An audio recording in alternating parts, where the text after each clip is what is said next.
বন্ধুরা, আমার শ্বশুর আমার সঙ্গে এমন একটি কাজ করে বসবে হঠাৎ করে, এটা আমি জীবনে স্বপ্নেও ভাবি নাই। আসলে বন্ধুরা, আমার সমস্ত কিছু দেখভাল করতো আমার শ্বশুরই। আমার স্বামী মূলত একজন প্রবাসী, সে বিদেশে থাকে।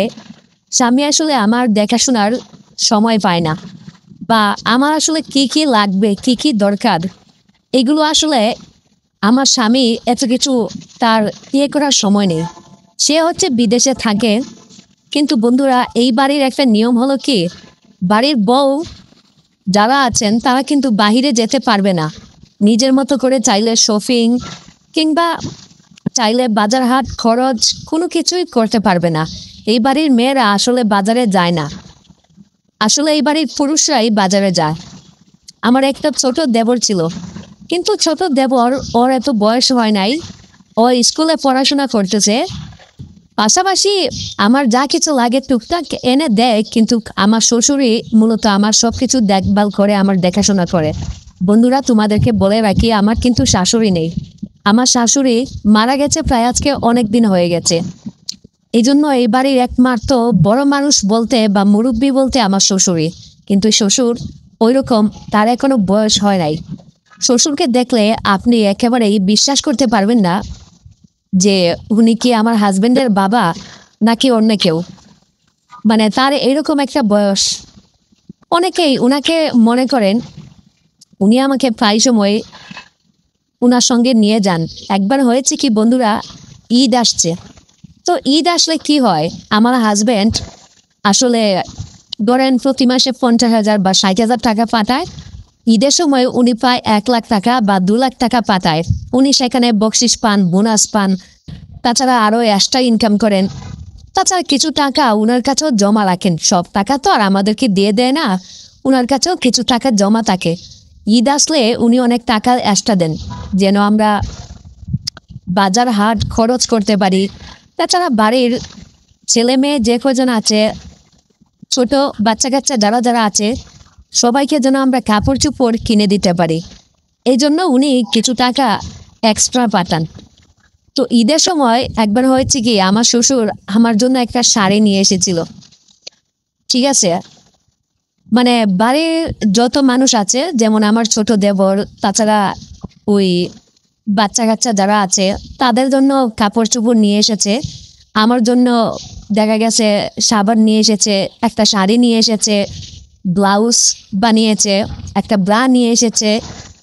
তাছাড়া এই মেয়েদের কসমেটিক্স, চুড়ি, এগুলো অনেক কিছু নিয়ে এসেছে আমার শ্বশুর আমার জন্য। তো এর আগেও উনি আমাকে অনেক কাপড় দিয়েছেন। তো এবারে উনি প্রায় সময় আমার জন্য কাপড় নিয়ে আসেন। আমার শরীরে সেটা লাগে না, হয় বড় হয় না হয় ছোট হয়। তো বাড়িতে উনি যে শাড়িটা আমার জন্য নিয়ে এসেছিল, এই শাড়িটা আমার শরীরে লাগে নাই। মানে আমার শরীরে একেবারেই ছোট মনে হচ্ছে। তাছাড়া কালারটাও আমার খুব একটা বেশি পছন্দ না। তাছাড়া উনি আমার জন্য যে ব্রাটা নিয়ে এসেছিল, এটাও আসলে আমার সাইজ মতো হয় নাই, এটাও আসলে ছোট হয়ে পড়েছে। তো বাড়ির সবার জন্য যে কাপড় নিয়ে এসেছে, কম বেশি সবারই লেগেছে, কিন্তু আমারটা আর লাগে নাই। তাছাড়া আমার শ্বশুরের আনপাজ ভালোভাবে ওইভাবে এখনো হয় নাই। তো আমি শ্বশুরমশাইকে বললাম, বাবা, আপনি কোন দোকান থেকে নিয়ে এসেছেন? এটা তো হচ্ছে না, লাগে না, তাছাড়া আমার পছন্দ হয়েছে না এই শাড়িটা, এটা কি চেঞ্জ করে আনা যাবে? তখন শ্বশুর আমাকে বলতেছে, হ্যাঁ, চেঞ্জ করে তো আনা যাবে। উনি আমাকে বলে দিছে যে চাইলে আপনি চেঞ্জ করে নিতে পারবেন, কোনো সমস্যা নাই। কিন্তু বৌমা, চেঞ্জ করে কোনটা আনবো, কোন কালার আনবো? তখন আমি শ্বশুরমশাইকে বললাম, বাবা, আপনি একা যাবেন না, আমিও আপনার সঙ্গে যাব। তখন শ্বশুর আমাকে বলতেছে, বৌমা, তাই বলে কি তুমি যাবে? এটা তো আসলে ভালো দেখায় না। দেখো, এই বাড়ির মেয়েরা, এই বাড়ির বউরা, তারা আসলে বাজার হাটে খুব একটা বেশি যায় না বা যাওয়া আসা করে না। তুমি বাজারে যাবে, এটা কেমন দেখায় না? তখন আমি শ্বশুরকে বললাম, আরে বাবা, আমি তো আপনার সঙ্গে যাচ্ছি, আমি তো আর একা একা যাচ্ছি না। হ্যাঁ, এই বাড়ির মেয়েরা বাজারে যায় না, একা একা যায় না। আমি তো আর একা একা যাচ্ছি না, আপনি তো আমার সঙ্গে যাচ্ছেন। তাছাড়া একটা কাজ করেন না, আপনি বরং একটা সিএনজি খবর দেন, আপনার পরিচিত যদি থাকে, সিএনজির ভিতরে করে যাই, তাহলে তো আর এই মহল্লার মানুষজন কেউ দেখবে না। সিএনজির ভিতর দিয়ে কই যাচ্ছি না যাচ্ছি, তাছাড়া আপনি তো আমার সঙ্গে আছেন। তখন শ্বশুর আমাকে বলতেছে, হ্যাঁ, এই কথাটা ঠিক বলেছ। আচ্ছা ঠিক আছে, যেহেতু তোমার কাপড় হয় না প্রতিবারই তোমার জন্য ভুল কাপড় নিয়ে আসি, না যেহেতু হাতে এখনো সময় আছে, আচ্ছা চলো তোমাকে নিয়ে বরং বাজারে যাই। তখন শ্বশুর আমাকে নিয়ে বাজারে যাওয়ার প্ল্যান করতেছে। তখন সে একটা সিএনজি খবর দিল। একটা সিএনজি আমাদের বাড়িতে আসলো। বাড়িতে আসার পর আমি সিএনজিতে উঠলাম রেডি উডি হয়ে। শ্বশুরও আমার সঙ্গে উঠলো। শ্বশুর সিএনজির ভিতরে আমার পাশেই বসেছে। যাবার পথে বন্ধুরা, আমাদের বাড়ি থেকে বাজারে পর্যন্ত যে শপিং মলে আমরা গিয়েছিলাম, রাস্তাটা বেশ খারাপ। এই এলাকার রাস্তাটা বেশ কিছুদিন যাবৎ অনেক খারাপ হয়েছে। বৃষ্টি আসলে এই রাস্তা গর্ত হয়ে যায়, খারাপ হয়ে যায়। মাঝে মধ্যে এলাকার লোকজন বালু মাটি ইট দেয়, কিন্তু তাতে কোনো কাজ হয় না। এই এলাকার মেম্বার চেয়ারম্যান তারা কোনো কাজ করে না। অনেকবার এই রাস্তার প্রস্তাব হয়েছে, কিন্তু কোনোভাবে আর হচ্ছিল না। সিএনজি একবার এদিকে আসে একবার ওইদিকে যায়। শ্বশুরের সঙ্গে আমার শরীরের বেশ কয়েকবার বাড়ি লেগেছে এবং আমি বেশ কয়েকবার ওনার উপরে গিয়ে পড়ে গেছি। উনি বেশ মজা পেল, আমি বুঝতে পারলাম। আর একবার তো উনি আমার উপরেই চলে এসেছে। বারে এমনভাবে রাস্তা গাড়ি লাফাচ্ছিল, আমিও লাফাচ্ছিলাম। একবার তো আমি ওনার গালে গিয়ে একটা চুমাই দিয়ে ফেলেছিলাম, এমন জোরে জোরে লাফাচ্ছিল। আমি বুঝলাম শ্বশুরমশাই তখন বেশ লজ্জা পেয়েছিল। শ্বশুরমশাই লজ্জা পেয়ে এক কোনায় তিনি ভালো করে গাড়িতে চেপে ধরলেন। আমি বললাম, বাবা আপনার কি বসতে কোনো অসুবিধা হচ্ছে? তখন শ্বশুর আমাকে বলল, না বসতে তো তেমন কোনো অসুবিধা হচ্ছে না, দেখ না গাড়ি কত লাফালাফি করতেছে, কি একটা অবস্থা। আমি বললাম, হবে না এমন অবস্থা, রাস্তার দেখেছো কি হাল? তখন বলল, হ্যাঁ রাস্তার অবস্থাটা খুবই খারাপ, এই জন্যই বৌমা তোমাকে বলেছিলাম যে তোমার যাওয়ার দরকার নেই। আমি বললাম, আমার তো কোনো সমস্যা হচ্ছে না, আমার মনে হয় আমার থেকে আপনারই মনে হয় বেশি সমস্যা হচ্ছে। তখন শ্বশুরমশাই একটু লজ্জা পেয়ে বললেন, আচ্ছা তাকে বাদ দাও, আমরা তো চলে এসেছি। এই কথা বলে আমরা সেই দোকানে গেলাম। গিয়ে আমি আমার পছন্দ মতো একটা বাদামি কালার শাড়ি কিনে নিলাম। একটা ব্ল্যাক কালার আমার সবচেয়ে বেশি পছন্দ, একটা ব্রা নিলাম। বেশ কিছু সেন্টও নিলাম, কারণ অনেক সময় কোনো জায়গায় গেলে বা বাসায় থাকলেও যেই গরম পড়েছে বাবা, সেন্ট দিতে হয়। তাছাড়া আমার পছন্দের কিছু গহনাও কিনে নিলাম, ফেস ওয়াশ নিলাম একটা। তো বাবা আমাকে বলতেছে, তোমরা মেয়ে মানুষ কত কিছু যে তোমাদের প্রয়োজন হয়, আমরা পুরুষ মানুষরাই ভালো। আমাদের বাবা ওই চুড়ি, ফেস ওয়াশ, ক্রিম, হালতা এত কোনো কিছুই লাগে না। ওই একটা লুঙ্গি একটা পরি, না হলে একটা প্যান্ট আর একটা শার্ট, তাতেই হয়ে গেল। ছেলে মানুষ হওয়া অনেক সুবিধা। মেয়েরা হলে, তখন আমি বাবাকে বললাম, এই মেয়েরা না হলে আপনারা তো সুখও পান না, আপনারা তো আবার মজাও পান না। হ্যাঁ শুনেন, মেয়েদেরকে বিয়ে করলে মেয়েদের থেকে মজা পেতে হলে মেয়েদেরকে এরকম কসমেটিক্স, শাড়ি, চুড়ি, গহনা এগুলো দিতে হয়। এগুলো না দিলে মেয়েরা খুশি হয় না। আর মেয়েরা যদি খুশি না হয় তাহলে কিন্তু রাতে মেয়েরা ছেলেদেরকে মজাও দেয় না। শ্বশুর আব্বা আমার মুখে এমন কথা শুনে সে অনেকটা লজ্জা বোধ করলো। আমি বুঝলাম তিনি খুব লজ্জা পেয়েছিল। তখন শ্বশুর আব্বা আমাকে বললো, আচ্ছা বৌমা, তুমি তো সচরাচর বাজারে খুব একটা বেশি আসো না, মার্কেটও তো এমনিতেও আসা হয় না, ঈদের লগনে এসেছো কাপড় কিনতে, আর আসবে কি না আসবে তারও কোনো গ্যারান্টি নাই। আচ্ছা চলো তোমাকে নিয়ে একটা কফি হাউসে যাই, সেখানে বসে আমরা বরং কিছু দুপুরের জন্য খাবার দাবার করি। শ্বশুরমশাই আমাকে একটা 5 স্টার হোটেলে নিয়ে আসলো। বাহ, ভিতরে কি সুন্দর এসি, তাছাড়া যার যার বসার জন্য আলাদা কেবিন আছে। এইখানে ভিতরে বসে আপনি খাবেন, কি করবেন বাহির থেকে কোনো কিছু দেখা যায় না, একেবারে ভিআইপি সিস্টেম। শ্বশুরমশাই আমাকে এরকম একটা জায়গায় নিয়ে এসেছে। মূলত এই জায়গাটাতে বেশিরভাগ গার্লফ্রেন্ড এবং বয়ফ্রেন্ড তারাই আসে, বা যারা কাপলস। কিন্তু আমি মনে হয় একমাত্র ব্যক্তি যে কিনা আমার স্বামী কিংবা আমার বয়ফ্রেন্ড কারো সঙ্গেই না, আমি আমার শ্বশুরের সঙ্গে এই জায়গাটিতে এসেছি। শ্বশুর আমাকে বলছে, কেমন হয়েছে জায়গাটা? আমি বললাম, বেশ ভালো, সঙ্গে যদি হাজবেন্ড থাকতো তাহলে হয়তো আরেকটু ভালো লাগতো। শ্বশুর আমাকে বলল, যাক সমস্যা নেই, আসো। এই কথা বলে শ্বশুরমশাই বেশ কিছু খাবার অর্ডার দিয়েছে। আমরা কিছু ওই চাইনিজ খাবার অর্ডার দিলাম। আমি যে হাত দিয়ে খাচ্ছিলাম, শ্বশুরমশাই অমন সময় আমাকে বাধা দিলেন, দিয়ে আমাকে বলতেছিলেন, আরে আরে আরে, আমি তোমাকে খাইয়ে দিচ্ছি। তুমি যেহেতু তোমার স্বামীর কথা বললে, বুঝেছি তোমার স্বামীর কথা তোমার মনে পড়তেছে, এই নাও আমি তোমাকে খাইয়ে দিচ্ছি, তাহলে আর তোমার স্বামীর কথা মনে পড়বে না। তারপর বন্ধুরা, শ্বশুর আব্বা আমাকে তার নিজের হাত দিয়ে আমাকে খাবারগুলো খাইয়ে দিল। উফ, আমার এত ভালো লাগা কাজ করেছে, মনে হচ্ছে আমার সামনে থাকা যে পুরুষটা বসে আছে উনি আমার শ্বশুর না, উনি আমার প্রেমিক, আমার বয়ফ্রেন্ড। আমার কাছে এমন মনে হচ্ছিল। আমি একটু মুচকে একটা হাসি দিলাম। শ্বশুর আব্বা আমাকে বলল, আরে বৌমা, তুমি হাসতেছো কি কারণ? আমি তখন বাবাকে বললাম, শ্বশুর আব্বা, আপনি আমাকে এমন ভাবে খাইয়ে দিচ্ছেন, মনে হচ্ছে আমি আপনার পুত্রবধূ না, আমি আপনার গার্লফ্রেন্ড, আর আপনি আমার বয়ফ্রেন্ড। আমার এমন কথা শুনে শ্বশুর আব্বাও মুচকে একটা হাসি দিয়ে বলল, কি যে বলো বৌমা, আমি শ্বশুর আব্বা হিসেবে কি তোমাকে এতটুকু খাইয়েও খেয়ে দিতে পারি না? আমার কি এতটুকু দায়িত্ব নেই? আমি বললাম, না আব্বা, তা ঠিক আছে, আমি তো সেইটা আপনাকে মানা করি নাই, বা আমি সেইটা আপনাকে মিন করে বলি নাই। আসলে আমি যেটা বলতে চাচ্ছি সেইটা হচ্ছে, এইভাবে অনেক বয়ফ্রেন্ড তাদের গার্লফ্রেন্ডকে খাইয়ে দেয়। শ্বশুর আব্বা তখন আমাকে বলল, তাই নাকি? তখন শ্বশুর আব্বা আমাকে আমার নাম ধরে ডাকতেছে, আমাকে বলতেছে, নিশিতা চলো তাহলে এখন আমরা যাই। যাওয়ার সময় বন্ধুরা, শ্বশুর আব্বা আমার হাতগুলো ধরে আমাকে খুব সুন্দরভাবে তিনি সিঁড়ি থেকে নামিয়ে, তারপর আমরা আবারও একটা সিএনজি করে চলে গেলাম একেবারে বাড়িতে। বাড়িতে আসার পর থেকেই আমার শ্বশুর আব্বার চলা ফেরার মধ্যে আমি একটা তফাৎ লক্ষ্য করতেছি। তার ভিতরে একটা পরিবর্তন এসেছে। আর সেই পরিবর্তনটা হচ্ছে, শ্বশুর আব্বা আগে আমাকে তিনি তার নিজের মেয়ের মতোই দেখতো, কিন্তু ইদানিং সে আমার সামনে খুব একটা বেশি আসে না, আর আসলেও একটু আর একটু লজ্জা পায়। তাছাড়া আমি বিষয়টা বুঝতে পেরেছি, সে আমাকে ইদানিং খুব ভালোভাবে ফলো করেছে। এতদিন আমার দিকে তো ফিরেও তাকাতো না, আমাকে তেমন কিছু নিয়ে ভাবতেও না। আমার আসলে একটা মেয়ের আসলে প্রাইভেসি অনেক জিনিস লাগে বন্ধুরা। এই যেমন ধরেন, আমাদের এই ফার্মেসি থেকে অনেক কিছু আনতে হয়, আমাদের মিন্স হয়, হ্যাঁ প্রতি মাসে 2-1 বার আসলে আমাদের রক্তক্ষরণ হয়।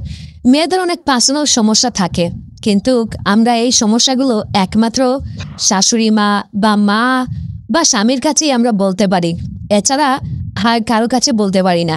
কিন্তু ইদানিং আমার শ্বশুর দেখতেছি, সে আমাকে খুব বেশি ফলো করে।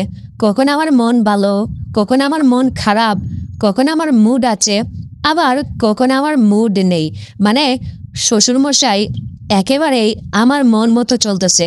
তাছাড়া আমি কি খেতে পছন্দ করি, আমি কি পড়তে পছন্দ করি, শ্বশুর আব্বা এই সমস্ত কিছু সে ধীরে ধীরে শুরু করে দিয়েছে। আমি বুঝলাম ইদানিং শ্বশুর আব্বা আমার দিকে খুব বেশি ফোকাস দিচ্ছে, আমাকে ফলো করতেছে। কিন্তু শ্বশুর আব্বার উদ্দেশ্যটা কি, সেইটা তো আমি বুঝতেছি না।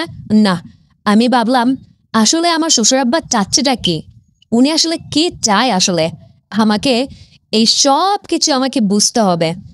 পরে আমি একদিন শ্বশুর আব্বাকে বললাম, আব্বা, আপনি ইদানিং মনে হয় একটু কেমন যেন হয়ে গেছেন, আপনার কি কোনো সমস্যা হচ্ছে, আমাকে বলতে পারেন। তখন শ্বশুর আব্বা আমাকে বলতেছে, না না না না, শুনো বৌমা, তোমার জামাই থাকে এই বিদেশে, দুবাইতে, কত দূরে থাকে, তুমি একা একা এই বাড়িতে থাকো। তাছাড়া তোমার একটা দেবরও তো সারাদিন খেলাধুলা করতে করতেই কাটিয়ে দেয়, আর স্কুলেই কাটিয়ে দেয়। তাছাড়া এই বাড়িতে একমাত্র পুরুষ মানুষ বলতে আমিই আছি। আর আমাদের আত্মীয় স্বজন যারা আছে আশেপাশে, ওরা তো আমাদেরকে খুব একটা বেশি আসলে দেখে না, ওই এমনিতেই দেখে, কিন্তু ওইভাবে দেখে না। যাই হোক, তুমি একটা মেয়ে মানুষ, আমাদের জন্য কত মজার মজার রান্না করো, কত কিছু করো। তোমার স্বামীও সেই বিদেশে, তোমার মা বাবাও সেই কত দূরে তাদের বাড়ি। যাই হোক বৌমা, আমি চিন্তা করলাম আমি এখন থেকে তোমার সমস্ত দায়ভার দায়িত্ব সব কিছু নিব। তোমার যা কিছু লাগবে তুমি এখন থেকে আমার ছেলেকে না বলে তুমি সব কিছু আমার কাছে বলবে। আমি তোমার সমস্ত খরচ সব কিছু আমি বহন করব। তাছাড়া বৌমা, তোমার পার্সোনাল সমস্যাও আমার কাছে বলতে পারো। তোমার কি দরকার, কোনটায় সমস্যা হচ্ছে, সব কিছু আমার সঙ্গে চাইলে তুমি শেয়ার করতে পারো। শুনো, আমরা বন্ধুর মতো চাইলে চলাফেরা করতে পারি। বন্ধুর মতো আমরা একে অন্যের সঙ্গে যদি চলাফেরা করি, ব্যবহার করি, তাহলে তোমারও চলাফেরা করতে অনেক সুবিধা হবে আর আমার জন্য সুবিধা হবে। শ্বশুর আব্বা কি বলতেছে এগুলো? আমার তো মাথায় কোনো কিছুই কাজ করতেছে না। হঠাৎ করে শ্বশুর আব্বার ভিতরে এতটা চেঞ্জ, এতটা পরিবর্তন দেখে আমি তো নিজেকে একেবারেই আর আটকাতে পারলাম না যে আমার শ্বশুর আব্বা এতদিন যেই মানুষটা আমার খোঁজখবর নিত না, আমার আসলে কি লাগবে সেইটাও এই মানুষটা এতদিন কোনো কিছু জানতে চাইতো না। পাল ঘরে এত সুন্দর একটা পুত্রবধূ, সে কখনো আমাকে চোখ মেলেও দেখতো না। সেই জায়গায় আজকে আমার শ্বশুর মশাইয়ের হলোটা কি? আমি তো কোনো কিছুই বুঝতেছি না। আমি ইদানিং দেখি, আমি যখন বাথরুমে গোসল করতে যাই তো বাসায় আমার দেবরের কিছু কাপড় চোপড় থাকে, ওর স্কুল ড্রেস থাকে, আমার কাপড় চোপড়, শ্বশুরের কাপড় চোপড়, মাঝে মধ্যে বিছানাও ধুয়ে দিতে হয়। যখনই আমি কাপড় চোপড় ধুতে যাই, শ্বশুর আব্বা সেখানে বাথরুমে গিয়ে আমাকে হেল্প করে কাপড় চোপড়গুলো খেচে দেয়। তারপর সেগুলো আবার দুলনাতে গিয়ে রশির মাঝে নেড়েও দিয়ে আসে। তাছাড়া আমি ভাত রান্না করতে গেলে সেখানে আমার সঙ্গে সবজি কাটে। আমার সব কাজেই তিনি হেল্প করে। ইদানিং আমাকে ঝাড়ুও দিয়ে দিচ্ছে। বাহ, শ্বশুর আব্বা এত সুন্দর, মানে এতটা বদলে গেল কিভাবে? আমার মাথায় তো বন্ধুরা কোনো কিছুই কাজ করতেছিল না। শ্বশুর আব্বাকে আমি বললাম, বাবা আপনি কি ঠিক আছেন? কোনো ডাক্তার দেখাতে হবে নাকি? অসুস্থ নাকি? আব্বা আমাকে বলতেছে, আরে না, হ্যাঁ বৌমা তুমি আমার পুত্রবধূ, আরে তোমার একটা সেবা যত্ন আমি কি করতে পারি না? যাই হোক, বাবার এমন পরিবর্তন দেখে, বাবার ভিতরে এতটা চেঞ্জ দেখে আমার তো বিশাল ভালো লাগতেছে। আমার তো খুব ভালো লাগতেছে যে যাই হোক, এই বাড়িতে আমার একটা শাশুড়ি নেই। আমার শ্বশুর মশাই আমার সেই দায়িত্বগুলো পূরণ করতেছে। আমার স্বামীও নেই দূরে, সপ্তাহে এক একদিন ফোন দিলে দেয় আর না হলে দেয় না। কিন্তু আমার শ্বশুর মশাই ছিলেন আবুল মিয়া, তিনি এখন প্রায় আমার খুব বেশি খেয়াল রাখতেছেন। আমার শ্বশুর মশাইয়ের বয়স প্রায় ৪৫ বছর, কিন্তু তার ৪৫ বছর বয়স হলেও তাকে দেখে বোঝার উপায় নেই যে তার ৪৫ বছর। তাকে দেখলে মনে হবে তার একটা ৩০ বছরের একটা টকবকে একটা পুরুষ মানুষ তিনি। ইদানিং আমার শ্বশুর আব্বা আমার সঙ্গে অনেক ফ্রি হয়ে গেছে। সব কিছুতেই সে আমাকে জিজ্ঞাসা করে কোনটা ভালো হবে, কোনটা খারাপ হবে। আমার সঙ্গে সে বন্ধুসুলভ আচরণ করে। তাছাড়া আমার অনেক প্রোটেক্ট করে। আমি একদিন তাকে জিজ্ঞাসা করলাম ঘুমানোর আগে রাতে, শ্বশুর আব্বা যেহেতু আমার সঙ্গে ফ্রেন্ডের মতো বিহেভ করতেছে, আমিও তার সঙ্গে ফ্রেন্ডের মতোই বিহেভ করতেছি। তো শ্বশুর আব্বাকে আমি একদিন জিজ্ঞাসা করলাম, আচ্ছা আব্বা, আপনি এই যে এই বয়সে এসেও মানে এতটা সুদর্শন, তারপর হচ্ছে আপনাকে দেখলে তো মনেই হয় না, বোঝার কোনো উপায় নেই যে আপনার এত বয়স হয়েছে, আপনি এখনো মানে পুরুষ মানুষের মতো আপনার শরীর, চেহারা, শরীর সব কিছু, আব্বা এটা কিভাবে সম্ভব? তখন আমার শ্বশুর আব্বা বলতেছে, সে ছোটবেলা থেকেই মানে বডি ফিট রাখতে খুব চেষ্টা করত। যেমন ব্যায়াম করে, তারপর সকালে ডিম খায়, কাঁচা শাকসবজি খায়। সে আসলে খুব একটা তেল জাতীয় খাবার খায় না, এই জন্য সে নিজেকে খুব বেশি ফিট রেখেছে এখনো পর্যন্ত।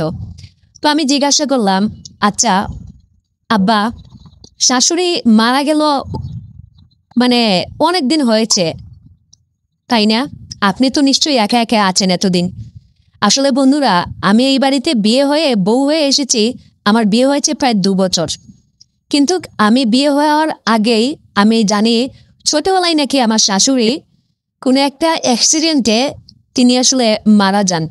এরপর থেকেই আমার শ্বশুর তিনি দ্বিতীয় আর কোনো বিয়ে শাদী করে নাই।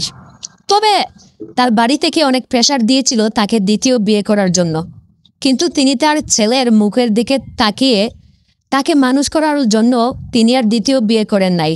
আসলে পুরুষ মানুষ যতটা মেয়েদের জন্য পাগল, আবার ততটা তার নিজেদের সন্তানের জন্য পাগল। 1000টা মেয়েদেরকে তারা ছাড়তে পারে, এটাই সত্যিকারের পুরুষ মানুষ। সেদিন আমার বাবা বলতেছিল, বৌমা তোমার সঙ্গে বিয়ে হওয়ার আরো প্রায় 10-12 বছর আগে, সেই অনেক আগের কথা, তোমার শাশুড়ি একটি অ্যাক্সিডেন্টে সে মারা যায়। তখন আমি মানসিকভাবে অনেকটা ভেঙে পড়ি। আমার পরিবার, আত্মীয় স্বজন সবাই আমাকে খুব বেশি প্রেশার দিচ্ছিল যাতে আমি আর একটা বিয়ে করি, এবং তারা আমার জন্য একটা মেয়েও দেখেছে। কিন্তু বৌমা, আমি আরেকটা চাইলেই বিয়ে করতে পারতাম, একটা কেন, আমি আরো 2টো বিয়ে করতে পারতাম। তখন আমার পুরো যৌবনকাল ছিল, আমি চাইলে আরো 2-3টা বিয়ে করে আমি আমার পুরুষত্ব মিটাতে পারতাম, যৌবন মিটাতে পারতাম। কিন্তু বৌমা, আমার সুখের জন্য আমি আরেকটা বিয়ে করব। কিন্তু আমি আমার এই বাড়িতে আমি আরেকটা মেয়েকে নিয়ে আসবো, মহিলাকে। ওই মানুষটা আদতে কতটা ভালো, সে কি আমার সন্তানকে তার নিজের সন্তান বলে মানুষ করবে, সে কি তার নিজের সন্তান বলে লালন পালন করবে, এই গ্যারান্টিটা একটাবারের জন্য আমাকে কেউ দিতে পারে নাই। কারণ এরকম অনেক আমি দেখেছি, নিজের একটা সন্তান হওয়ার পর অন্যের সন্তানটাকে সে মাটিতে ফেলে দেয়। এই জন্য বৌমা, আমি অনেক কিছু চিন্তা করে আমি আসলে বিয়েটা করি নাই। আমি আমার সন্তানকে নিজের মতো করে মানুষ করেছি, পড়াশোনা করে আমি এখন তাকে বিদেশে পাঠিয়েছি, সে তার মতো করে ভালো আছে। এই যে তোমার মতো একটা লক্ষ্মী বৌমা আমি পেয়েছি, এতেই আমি খুশি। তখন আমি শ্বশুর আব্বাকে বললাম, কিন্তু বাবা, এইভাবে তো একটা পুরুষ মানুষ আসলে বেঁচে থাকতে পারে না, কারণ তাদেরও তো একটা জীবন আছে। দিন শেষে তাদেরও তো স্ত্রীদের কাছে যেতে হয়। একটা পুরুষ মানুষকে এভাবে একা একা বাঁচতে পারে? আপনি তো নিশ্চয়ই খুব কষ্ট হয়েছে। তখন আমার শ্বশুর আব্বা আমাকে বলতেছে, পারতাম না, একটু কষ্ট হতো, কিন্তু বৌমা মেনে নিয়েছি। তাছাড়া অনেক সময় নিজের কাজ নিজেই হাত দিয়ে করে ফেলেছি। আমি বুঝলাম শ্বশুরমশাই আমাকে কিসের কথা বলতেছেন। আসলে পুরুষ মানুষ দেখবেন যারা প্রবাসী আছে বা যারা স্ত্রীর পাশে নেই, অনেকে কিন্তু হাত দিয়ে অনেক কাজ করে ফেলে, সেরে ফেলে, এটাই স্বাভাবিক। কিন্তু এটা কিন্তু তাদের সমস্যা হয়। শ্বশুর আব্বার প্রতি আমার খুব মায়া হলো। একটা মানুষ এত তাড়াতাড়ি তার বউকে হারিয়েছে, এরপরে তিনি বিয়ে শাদী করে নাই। তাছাড়া বন্ধুরা, এদিকে বিয়ের পর আমি আমার স্বামীর সঙ্গে মাত্র 3টা মাস ছিলাম। আমার ওইদিকে বাচ্চা কাচ্চা হচ্ছিল না, কি করব, কোনো কিছুই আমার মাথায় যেন কাজ করতেছিল না। তাছাড়া আমি একটা রিলেশন করেছিলাম, আমি বিয়ের আগে আমি একটা রিলেশন করেছিলাম। ওই বয়ফ্রেন্ড আমাকে মাঝে মধ্যেই আমাকে ফোন করে, তার কাছে আমার কিছু ঘনিষ্ঠ মুহূর্তের ছবি আছে। আমি তার সঙ্গে বিভিন্ন পার্কে গিয়েছিলাম, তার এক বন্ধুর বাসায় আমাকে নিয়ে গিয়েছিল। আমি বুঝি নাই যে সে আমার সঙ্গে ওই কাজটা করবে। সেদিন সে আমার সঙ্গে এমন একটি কাজ করলো যেটা আমি বিশ্বাস করতে পারি নাই। এরপর ওই ছেলে আমাকে বিয়ে শাদী কোনো কিছু করে নাই, আমার সঙ্গে চিট করেছে। ওই ছেলের সঙ্গে আমি আর সম্পর্ক রাখি না, কিন্তু তার কাছে আমার কিছু ঘনিষ্ঠ মুহূর্তের ছবি আছে। সে প্রায় সময় আমাকে এই ছবিগুলো নিয়ে আমাকে ব্ল্যাকমেল করে, বলে আমার স্বামী নাকি বিদেশে, তাকে আমি এই 10,000 টাকা দিতে, 20,000 টাকা দিতে, এবং তার সঙ্গে আমাকে শুতে হবে, অনেক কথাই বলে। আসলে সে যদি আগে আমার সঙ্গে এই কাজ করতে পারে, এখন যদি সে আমাকে পায়, এখন তারও ভিডিও ছবি তুলে আমার আরো অনেক সর্বনাশ করতে পারে, আমার সংসারটা ভেঙে ফেলতে পারে। একদিন আমার স্বামী যেহেতু প্রবাসী আছে, আমার স্বামীকে এত বড় কথাটা বলার সাহস আমার হয় নাই।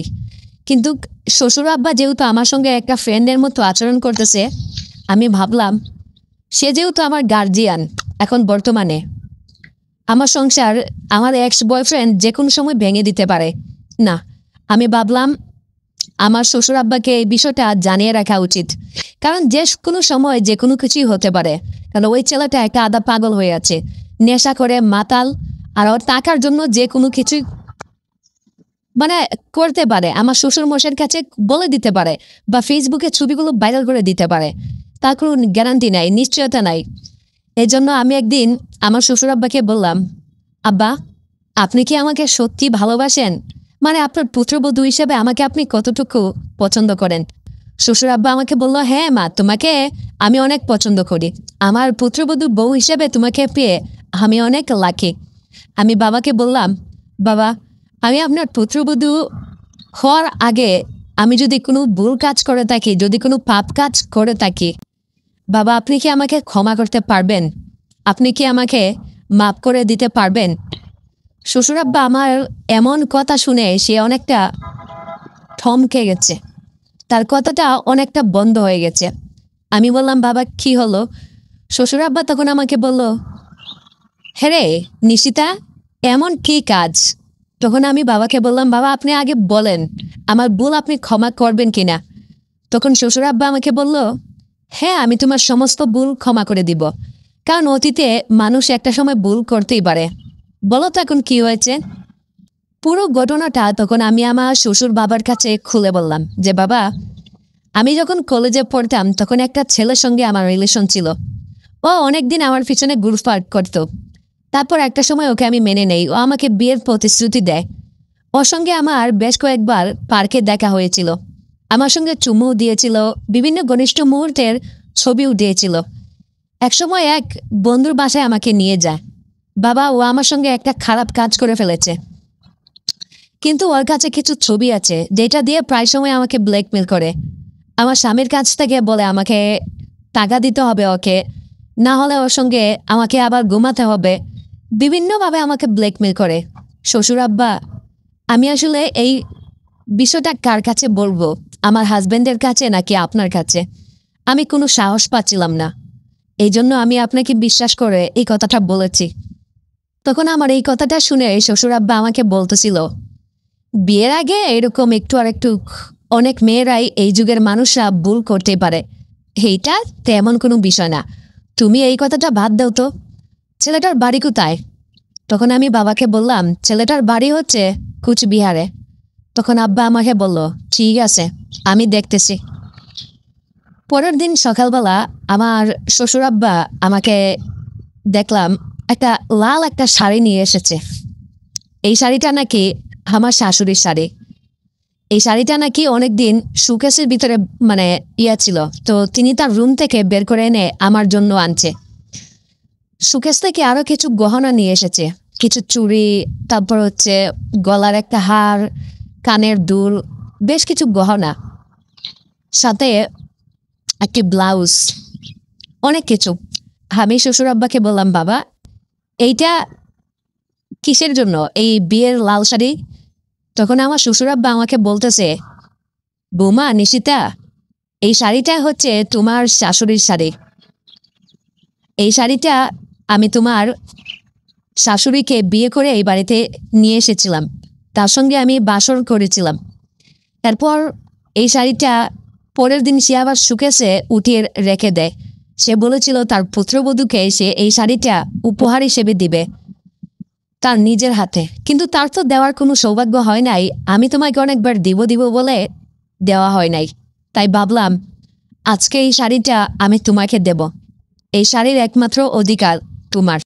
একটা ব্যাপার আমার মাথায় কোনোভাবেই যাচ্ছিল না, আমার শ্বশুরমশাই এতদিন আমাকে এই শাড়িটা তিনি দেন নাই, হঠাৎ করে এই শাড়িটা দিয়ে আমাকে আসলে তিনি কি বোঝাতে চাচ্ছেন আমি বুঝলাম না। তখন শ্বশুরমশাই আমাকে বলল, বৌমা আমার অনেক দিনের একটা ইচ্ছা, এই শাড়িটা পরে আজকে আমি তোমাকে দেখব, কারণ এই শাড়িটা তুমি যদি পরো তোমার শাশুড়ির কথা আমার মনে পড়বে। তুমি কি এই শাড়িটা পরে আজকে আমাকে একটু দেখাবে বৌমা? আমি তখন বাবাকে বললাম, আচ্ছা ঠিক আছে বাবা, তো দুপুরবেলা তো আমার একটু কাজ আছে, শাড়িটা রাতে পরি। তখন শ্বশুর আব্বা আমাকে বলল, আরে তুমি তো শাড়িটা রাতেই পরবে, আমি তো তোমাকে শাড়ি পরা অবস্থায় সারা রাত আমি তোমাকে দেখতে চাই। যাক, আমি শ্বশুর আব্বার কথায় একটা মত দিলাম, ঠিক আছে। সারাদিন আমি বাসার কাজকর্ম শেষ করে রাতে খাবার দাবার শেষ করে আমি আবারও ফ্রেশ হয়ে লাল বেনারসি শাড়িটা পরলাম। শ্বশুর আব্বা আমাকে বলল, বৌমা তুমি এই শাড়িটা নিজের হাতে পরবে না, আমি চাই এই শাড়িটা আমি তোমাকে নিজের হাতে পরিয়ে দিব এবং সব কিছু আমি তোমাকে পরিয়ে দিব, যদি তোমার কোনো আপত্তি না থাকে। শুরুতেই আমার একটু আপত্তি ছিল, কারণ আমি তার পুত্রবধূ, সে আমার শ্বশুর, সে আমাকে শাড়ি পরিয়ে দিবে, আমি তো আর তার বউ না।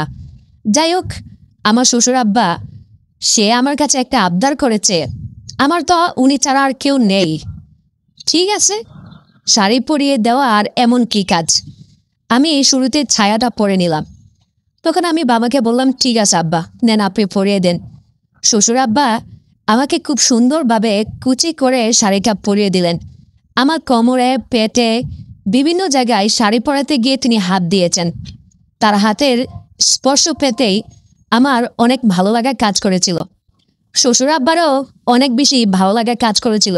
আমি বুঝতে পারতাম তিনি যখনই আমার শরীরে হাত দিত, তার শরীরে একটা কেন জানি একটা কারেন্টের মতো শক করত। আমি বুঝলাম কিছু একটা হয়েছে। যাই হোক, পরক্ষণে শাড়ি পরা শেষ। শ্বশুর আব্বা তিনি নিজের হাতে আমাকে গয়নার হার, তারপর সব কিছু তিনি আমাকে নিজে করিয়ে দিলেন। শ্বশুর আব্বা যে এত ভালো শাড়ি পরাতে পারেন, গহনা পরাতে পারেন, সেটা আগে আমার একদমই জানা ছিল না। যাই হোক, ওনার শাড়ি পরার স্টাইল সব কিছু আমার বেশ ভালোই লেগেছে। তখন শ্বশুর আব্বা আমার দিকে এক দৃষ্টিতে তাকিয়ে আছে। বাবা আমার ঘুমটা সরাচ্ছে, মনে হচ্ছিল আমি তার পুত্রবধূ না, আমি তার নিজের বউ। তখন বাবা আমাকে বলতেছে, তোমার শাশুড়ির নাম হচ্ছে মালতী, জানো তোমাকে একেবারেই সেম তোমার শাশুড়ির মতো লাগতেছে। আমি বাবাকে বললাম, বাবা এখন আপনি তো দেখেছেন, এখন তাহলে শাড়িটা খুলে ফেলি। শ্বশুর আব্বা আমাকে বলল, আজকে তোমার শাশুড়ির কথা আমার খুব মনে পড়তেছে। ইস, যদি তোমাকে একটু জড়িয়ে ধরে আদর করতে পারতাম, তাহলে তোমার শাশুড়িকে আমি আদর করতে পারতাম। আমি তখন বাবাকে বললাম, আব্বা আমি আপনার এই ইচ্ছাটা কিভাবে পূরণ করব? এটা কি আদৌ সম্ভব? দেখেন আমি আপনার ছেলের পুত্রবধূ। তখন শ্বশুর আব্বা আবুল মিয়া নিজে আমাকে বলতেছে, আরে রাখো তো ছেলে, ও সেই বিদেশে পড়ে আছে। তখন বাবা আমাকে জড়িয়ে ধরে ওই রাতে অনেকটা ইমোশনাল হয়ে পড়েছে। আমাকে জড়িয়ে ধরে সে কান্নাকাটি করতেছে। বাবার এরকম বাচ্চামো দেখে আমার মন খুব বেশি আরো বেশি শান্ত হয়ে গেল, যে একটা মানুষ তার ওয়াইফকে, তার স্ত্রীকে এতটা ভালোবাসতে পারে। তার স্ত্রী মারা গেছে আজকে অনেক বছর হয়ে গেছে, তারপরও এই মানুষটা তার স্ত্রীর প্রতি ভালোবাসা বিন্দু পরিমাণ কমে নাই, বিন্দু পরিমাণ। হ্যাঁ, সে মানুষটা এতটা ভালোবাসে তার স্ত্রীকে। সে আমাকে ধরে কান্নাকাটি করে দিল। তারপর বন্ধুরা, ওই রাতে আমি অনেকটা ইমোশনাল হয়ে পড়েছিলাম। ইমোশনাল হয়ে আমি ঘুমিয়ে পড়েছিলাম। ওই রাতে শ্বশুর আব্বা আমার সঙ্গে যা করেছে সেইটা আমি আপনাদেরকে এই মুখে কিভাবে বলবো। সকালবেলা ঘুম ভাঙতেই দেখি আমার শরীরে আর লাল বেনারসি শাড়িটা স্বাভাবিকভাবে নেই। এই শাড়িটা অনেকটাই গজভঙ্গভাবে অবস্থায়। বিছানা পুরোটা এলোমেলো এবং কিসের জানি সাদা সাদা দাগ হয়ে আছে। তার মানে আমি বুঝলাম গতকাল রাতে আমার সঙ্গে একটা জ্বর হয়ে গেছে। আমার মাথায় কোনো কিছুই ঢুকতেছে না। সকালবেলা ঘুম থেকে উঠা মাত্রই দেখি মাথাটা প্রচন্ড পরিমাণে ব্যথা করতেছে। হঠাৎ করে এত ব্যথা কারণ আমি বুঝলাম না। এখন গিয়ে বুঝলাম বাবা গতকাল রাতে আমাকে পানির সঙ্গে ঘুমের ট্যাবলেট খাইয়ে আমার সঙ্গে রাতে একটা খারাপ কাজ করে ফেলেছে। শ্বশুর আব্বা এটা আমার সঙ্গে করবে, সে আমাকে এটা বলতেই পারতো। সে শাশুড়ি মনে করে শাশুড়ির শাড়ি পরিয়ে আমাকে গতকাল রাত আমার সঙ্গে তার 15 বছরের একটা ক্ষুধা, একটা চাহিদা সে কিন্তু মিটিয়ে নিল। আমি বাবাকে বললাম, বাবা আপনি কি এই কাজটা ঠিক করেছেন? একটাবার আমার কথা ভাবলেন না, আপনার ছেলের কথা ভাবলেন না। আমি আপনার ছেলের স্ত্রী, আমি এখন তার কাছে কিভাবে মুখ দেখাবো? তখন শ্বশুর আব্বা আমাকে বলতেছিল, বৌমা দেখো, তোমার শাশুড়ির শাড়িটা পরার পর, তার গহনা পরার পর একেবারে তোমাকে আমার স্ত্রীর মতো লাগতেছিল। নিজেকে আর কোনোভাবেই আমি আর আটকাতে পারি নাই। বৌমা আমি একটা ভুল করে ফেলেছি, এখন কি করবে? তুমি চাইলে আমার ছেলের কাছে বলতে পারো। তখন আমি বাবাকে বললাম, আপনি এই কথা বলতেছেন, আপনি জানেন এই কথা আপনার ছেলেকে বললে আপনার ছেলে কি করবে একটাবার ভেবে দেখেছেন? যাক, আমি মানসম্মানের ভয়ে, মানসম্মানের কথা চিন্তা করে আমি আর আমার স্বামীকে কোনো কিছুই বললাম না। শ্বশুরমশাইকেও বললাম সে যেন আজকের পর থেকে আমার সঙ্গে এই সমস্ত কাজ না করে। তো বন্ধুরা, কি মনে হচ্ছে শ্বশুরমশাই কি সত্যি ইমোশনাল হয়ে আমার সঙ্গে এই কাজটা তিনি ইচ্ছাকৃতভাবে করেছেন, নাকি ওর অনিচ্ছাকৃতভাবে এটা হয়ে গেছে? কারণ কিছু মানুষ আছে যারা আসলে ইচ্ছাকৃতভাবে একটা প্ল্যান সাজিয়ে এমন একটি কাজ করে, আবার কিছু মানুষ আছে অনেক সময় আমরা অনেক সমীকরণ মিলাই না, হঠাৎ করে হয়ে যায়। তো আপনাদের কাছে কি মনে হয়, এটা কি ইচ্ছাকৃত ভুল নাকি অনিচ্ছাকৃত ভুল? অবশ্যই কমেন্ট করে জানান। আর হ্যাঁ বন্ধুরা, তোমরা মাঝে মধ্যে আমাকে কমেন্ট করে জানাও, আপু এই ধরনের গল্প দাও, এই ধরনের কন্টেন্ট দাও, এই গল্প শুনতে চাই। তো দেখো, আমি সবসময় তোমাদেরকে একটা কথা বলি আসি, এটা হচ্ছে তোমরা কী ধরনের গল্প চাও, কেমন গল্প তোমরা শুনতে চাও। আমি তোমাদের পছন্দ অনুযায়ী নতুন নতুন গল্প তোমাদেরকে উপহার দিব। তোমরা যেই ধরনের গল্প শুনতে চাও, আর চাইলে আমাকে ভিডিওর কমেন্ট বক্সে আমাকে কমেন্ট করে জানাতে পারো। আমি তোমাদের রিকোয়েস্ট অনুযায়ী সামনে আরও নতুন নতুন আরও সুন্দর সুন্দর গল্প নিয়ে আসবো। সেই পর্যন্ত বন্ধুরা, তোমরা সবাই ভালো থেকো। টাটা।